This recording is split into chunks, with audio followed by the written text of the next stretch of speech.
All right, here with Andy Katz again. Friday, Tier Talk Tate. We I don't know how many more. I don't want to get ahead of myself and be sad, put a damper on this. I don't know how many more times we're going to do this. With the Tier Talk. Cherish it when we have it. I mean, the bracket's coming up soon. I don't think, no disrespect to Andy, but I'm more interested in what the committee has to say about these teams than he does after the bracket comes out. So I don't know how many more times we're going to do this, but we're going to enjoy it while we have him here. Yes. Andy Katz has once again put out his tiers, and we will do him the solid of making sure people understand that these tiers came out before the games played on Thursday night. So Oklahoma State, for example, lost at Baylor. I don't know. Maybe we'll ask him. We'll see. Does that affect it? Kansas laid a stinker against UTEP at home. But won. They made an appearance in Tier 3 this week. Yep. I guess, Andy, I want to start with some of these newer teams because I'm looking at your tiers this week. Final Four sleeper tier. We got the Arkansas Razorbacks, who you know, the diehards are saying they might belong up a tier. Yeah, the must bus. But the one that stood out to me, Andy, is UConn, because UConn is a team that Tate and I definitely believe in. We understand that they are 9-2 with James Boeheim, that they passed the eye test, is what I would say. But they were on the bubble at this time last week. Now all of a sudden you're saying they're a Final Four sleeper. It's March. Make the case. It's March. We agree with you. We just want you to make the case. Like, UConn is a Final Four sleeper, really?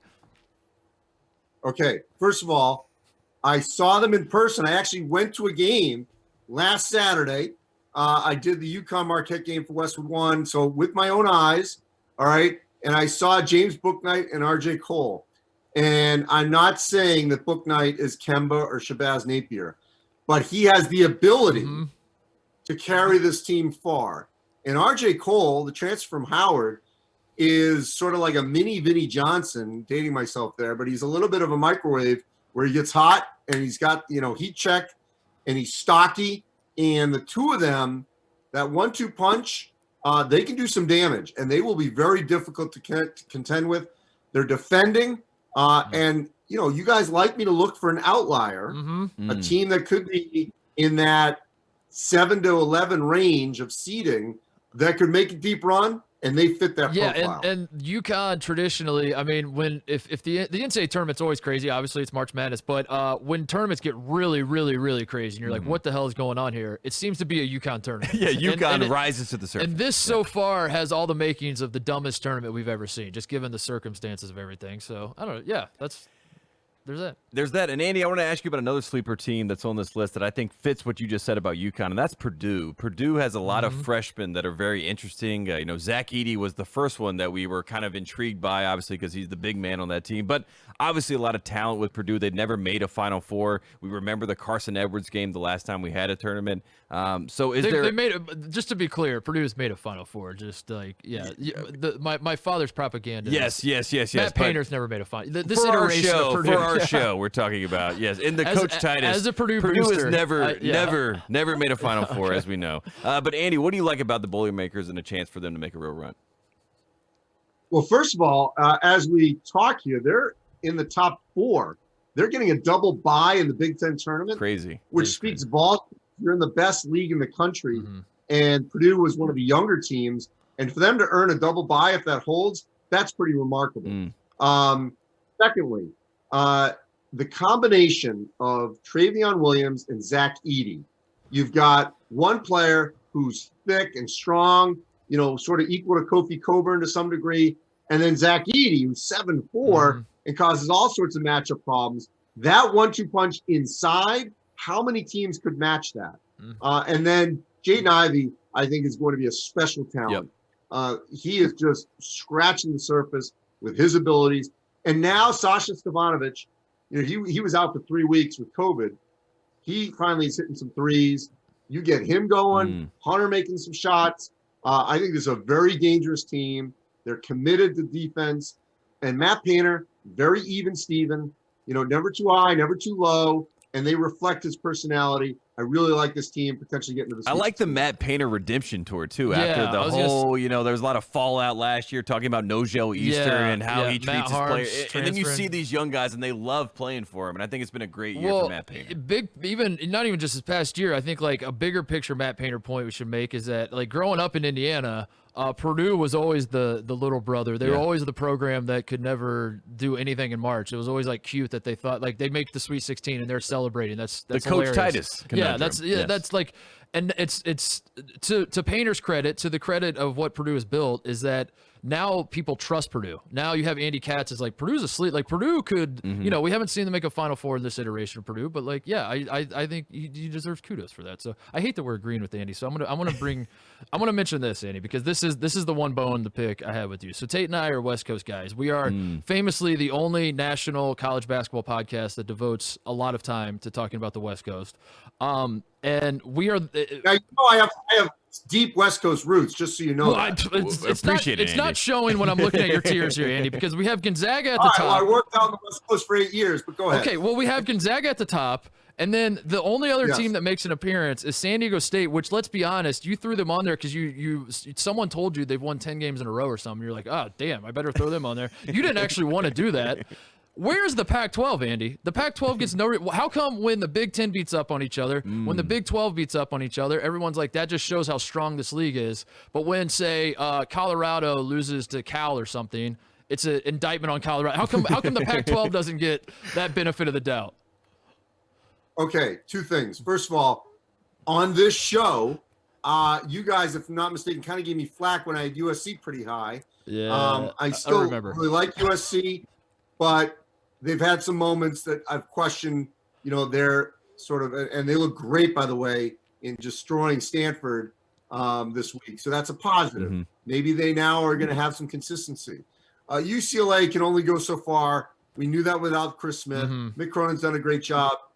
The team that I probably could have and maybe should have put in here, once again, is Oregon. Dana Altman continues. Every year we wonder, okay, how good are they going to be? We don't know who's even coming back. And yet there they are at the end. And the fact that Oregon could end up being the best team in this league with a complete roster reshuffle after losing notably Peyton Pritchard just says more about this program. And they've had multiple pauses too. And Chris Duarte is now having a great second half of the season. So Oregon could be the team, even though I think USC is more talented, but Oregon could be the team that has staying power. And look, I like Colorado. I really like McKinley Wright. Evan Batty is like one of my favorite people I've interviewed.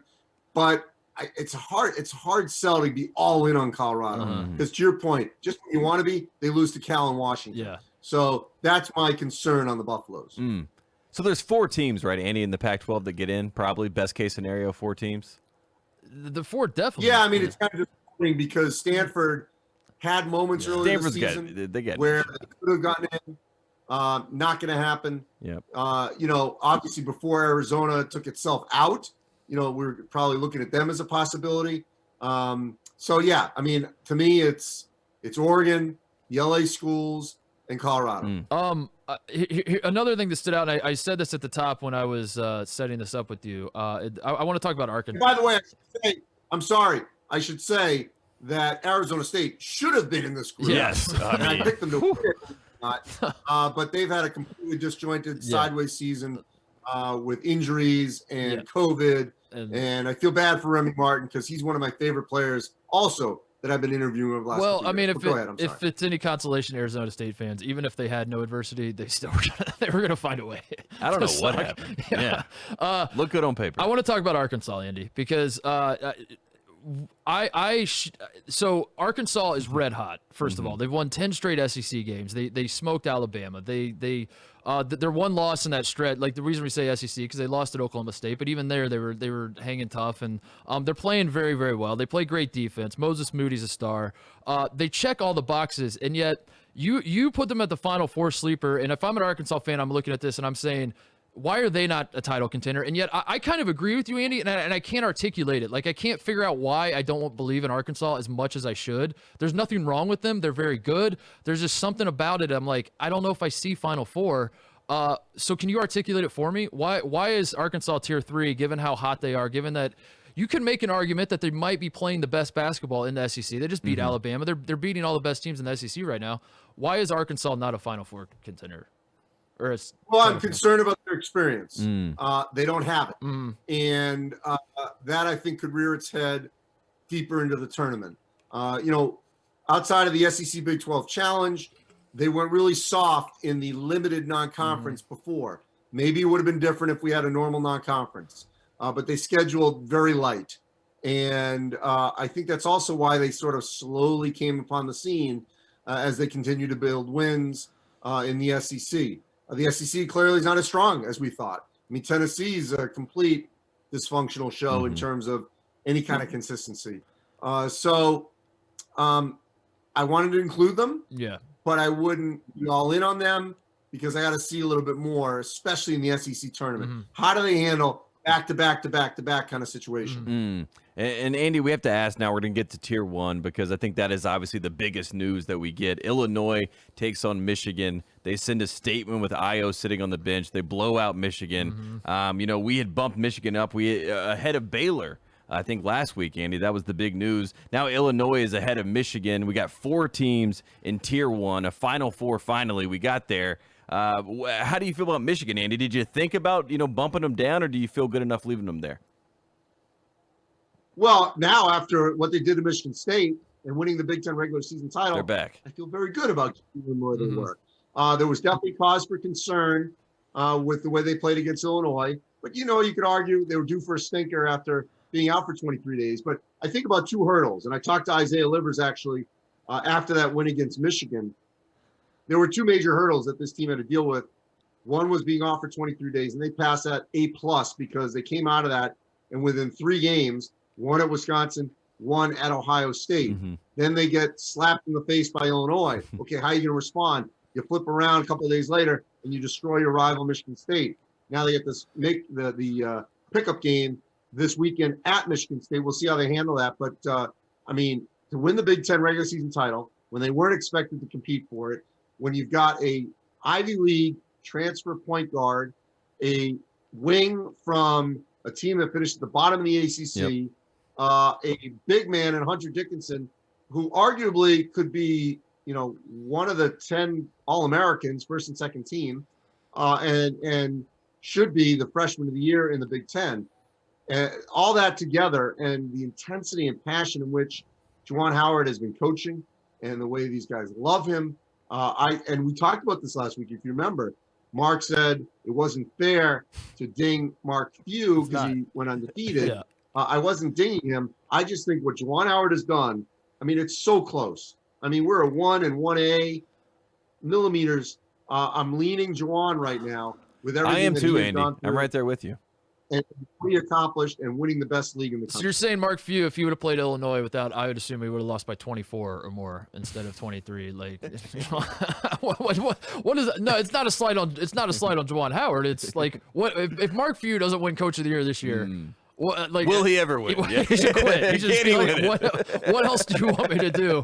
How am I not the Coach of the Year? But listen, Mark, if he wins the national championship and Juwan wins Coach of the Year, no, I don't think he'll be fine. He'll be completely fine. All right, before we let you go, we need your perspective on something because you're a man who is uniquely qualified to weigh in on this issue.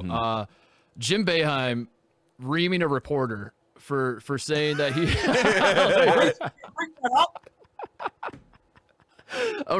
Jim Boeheim tells a reporter, I'm paraphrasing, you're 5'2" and you never played. I've been coaching for 45 years. For those who don't know, 8 years ago, Jim Boeheim famously called out Andy Katz, called him an idiot. He called him disloyal. So as someone who has been in this reporter's shoes, do you have a word of advice on how to handle this when Jim Boeheim calls you out publicly like this? Okay, first of all, we have since prepared that many years past. Of course. There are some Syracuse fans. No, I will tell you this, if I can. Yeah, please. There were some Syracuse, how you get those stories, how there were people from World War II on an island out in the South Pacific that didn't know the war ended. Okay, there were some Syracuse fans that the war's over, Syracuse fans. The war between us ended years ago. Yet I'll still get these emails as if these Syracuse fans were under a snowbank in upstate New York and had never read anything on the internet, okay? Because they think it's still going on, right? This is not 1946. It's over. It's over. Right? There's peace. Anyway, number one, so that's good. I'm 6'1", so I was not called 5'2". I think it's a little different, whether it's Jim or anyone else, when you are literally separated by, a social distance 6 feet versus a computer screen. Yeah. where you can actually feel it, coming at you, and you actually feel every other camera and person turn and look right at you. So that's a different feeling than a Zoom breakdown. Best thing is let it lie, let the person vent. No need to throw your stats out. You can hit a jumper. Is that how you... for the record, Mark, for someone who couldn't even get to your level, all I know, and this is my basketball memory for the rest of my life, that in the second election day game that I played with, because I played in 08 and 12 with President Obama, and the second time was, and I've told this story before, was Scottie Pippen trailing me. Okay, I looked him off 3 times in a row, 3-pointer, mid-range jumper, missed before Obama pulled me. So I was 2 for 3 in the box score, 5 points. That's my career moment. This was at the White House? I like that. At Andy. The White House? Andy's throwing out real stats. Pack Athletics in Chicago. Oh man! Oh my God! Still unbelievable. This 2 is why. for 3. 66% from the field. This is why we have you on. So when Boeheim. Yeah. When Boeheim did do that too, so you're saying you just like took it, you just sat there. That's the move. Because I actually don't remember that part. Like everyone remembers the clip, but like I never have asked you. I don't remember you ever talking about like what did you do? Did you like kind of snake out of the room? Did you just smile? No, I stood my ground. I stood my ground.